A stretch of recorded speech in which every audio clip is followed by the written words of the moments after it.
Et on analyse ces nouvelles tensions entre Bamako et Alger avec notre correspondant Sahel, Serge Daniel. Bonsoir Serge. Pourquoi l'Algérie est-elle préoccupée par ce qui se passe à sa frontière sud-ouest? Alors, il faut savoir que le sud de l'Algérie, c'est le nord du Mali. Les deux pays ont une frontière, une frontière longue de, je dirais, plus de 1300 kilomètres. Donc, le problème de l'Algérie dans cette zone est d'abord sécuritaire.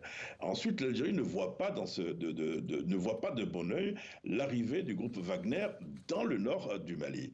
Parce que l'Algérie estime que le groupe Wagner dans le nord du Mali, c'est un problème de sécurité pour le territoire algérien. Vous savez, le président algérien a même déclaré que, au lieu de mobiliser une somme importante pour payer Wagner, le Mali aurait mieux fait d'investir cette somme dans le développement. Mais l'autre problème, c'est un problème d'influence dans cette zone-là. L'Algérie ne fait plus tellement, permettez l'expression, l'Algérie ne fait plus tellement peur au Mali.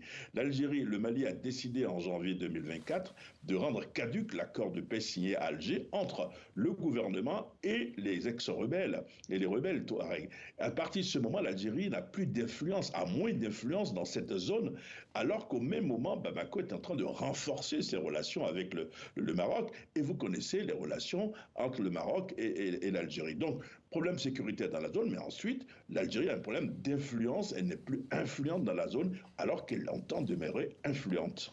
Serge, ces tensions interviennent au moment où le FPL, un mouvement rebelle nigérien, s'est rendu dans le nord du Mali. Que venait-il y faire?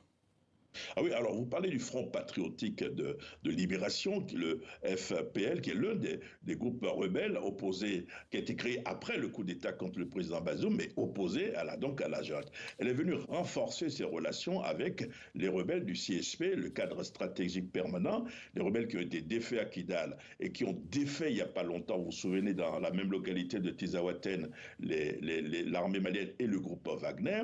Donc renforcer les relations, tout comme existe l'alliance des États du Sahel. L'intention des rebelles, c'est de former une alliance. Et donc, on peut voir demain, ce qui se dessine en tout cas, rebelles maliens aller au secours des rebelles nigériens en cas d'attaque, et le rebelle nigérien aller au secours des rebelles, vice-versa, pour se défendre, et ensuite pour défendre leurs intérêts, disent-ils, sur le plan international. Serge Daniel, correspondant TV5 Monde au Sahel. Merci Serge pour ce décryptage.